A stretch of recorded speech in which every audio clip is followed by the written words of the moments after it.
Good morning, Amazon. Flash briefing. Jamie, here's the latest from your flash briefing. In NPR News. Live from NPR News in Washington, I'm Louise Schiavone. House Speaker Kevin McCarthy meets with the president of Taiwan in California today. Other lawmakers are also expected to attend the meeting, led by McCarthy and Taiwanese President Tsai Ing-wen. China is not pleased, as NPR's Giles Snyder reports. The meeting between Speaker McCarthy and Taiwanese President Tsai Ing-wen has drawn retaliation threats from China. Beijing claims Taiwan as its own territory. And last year, China launched military exercises around the island after McCarthy's predecessor as Speaker, Nancy Pelosi, visited Taipei. McCarthy's office says the meeting at the Ronald Reagan Presidential Library will include a bipartisan group of lawmakers. And it's moving forward as Congress has launched several investigations, including into the alleged Chinese spy balloon, the origins of the COVID-19 pandemic, and the social media app TikTok. President Tsai is stopping over in Los Angeles following a tour of Central America. She transited through New York last week.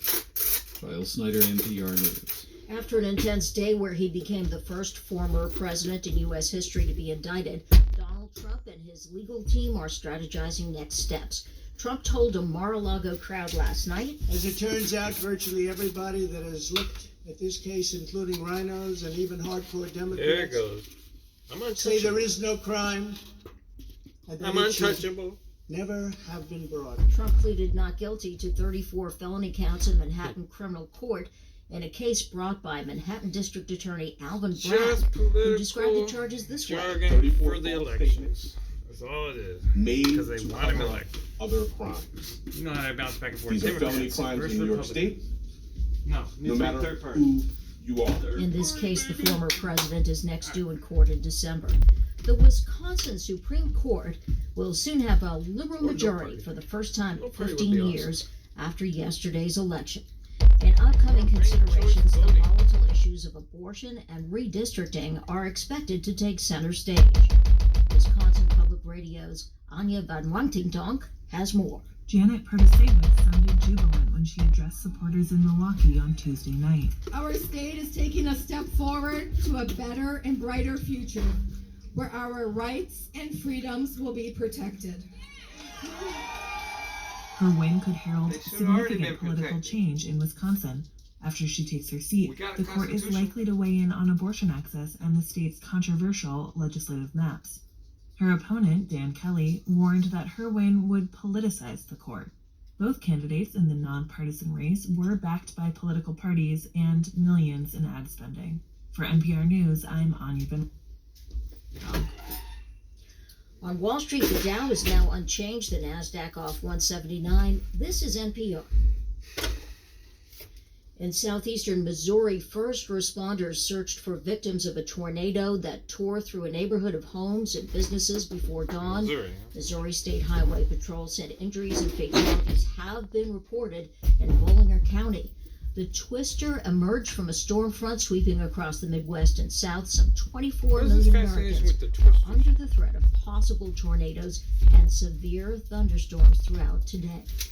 Police have arrested the husband of Scotland's recently resigned First Minister, Nicola Sturgeon. The Lamarck's reports. Officers took Peter Murrell into custody Wednesday morning, less than 2 months after his wife announced she was unexpectedly stepping down as the head of Scotland's government as well as its largest political party. Murrell himself resigned as the Scottish National Party's chairman last month after more than 2 decades in the job, amidst allegations that the party had released inaccurate party membership figures. Police in Scotland said that other officers were executing searches of what they called, quote, a number of addresses as part of the wider inquiry. Murrell and Miss Sturgeon have been married since 2010, and she was recently replaced as First Minister by Humza Yousaf, the first person from an ethnic minority to hold the post. For NPR News, I'm Dylan Marks in London. In the race for U.S. electric vehicle dominance, General Motors' strong first quarter sales of the Chevrolet Bolt have allowed GM to bump rival Ford out of second place. Tesla is still king, according to estimates from MotorIntelligence.com. GM recorded EV sales of around 20,000. Industry leader Tesla delivered more than 161,000 vehicles in the U.S. from January to March. I'm Louise Schiavone, NPR News, Washington. News is a public service. That's why NPR Amazon. never puts a... Skip. In NASA news, NASA will provide live coverage as 3 crew members aboard the International Space Station take a short trip inside the Soyuz MS-23 beginning at 4:15 a.m. EDT on Thursday, April 6, to relocate the spacecraft from one parking place to another. La NASA y la Agencia Espacial Canadiense CSA por sus siglas en inglés anunciaron a los 4 astronautas que emprendieron un viaje alrededor de la Luna a bordo de Artemis II.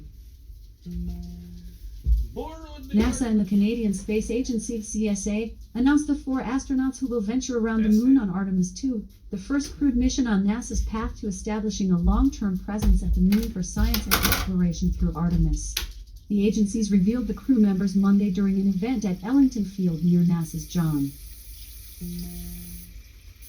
NASA experts will join a virtual press conference hosted by Axiom Space at 12 p.m. EDT Thursday, April 6, to preview the launch of Axiom Mission 2, AX-2, the second private astronaut mission to the International Space Station. The AX-2 launch aboard a SpaceX Falcon 9 rocket and Dragon spacecraft is targeted for early May from Launch Complex 39A at. Media are invited to a NASA media teleconference 1 p.m. EDT Wednesday, April 5th, to discuss the upcoming launch of the first space-based instrument to observe major air pollutants across North America every hour during the daytime. In weather, Is that what in they're Seattle, observing? it's 41 degrees Fahrenheit with cloudy skies. Today, you can look for clouds and showers, with a high of 52 degrees and a low of 43 degrees. All right, Amazon. From NASA, Off. NASA will provide Amazon. coverage as 3. Off. Amazon. Tell us a joke. What do you call an elephant on hockey skates? An icebreaker. An icebreaker.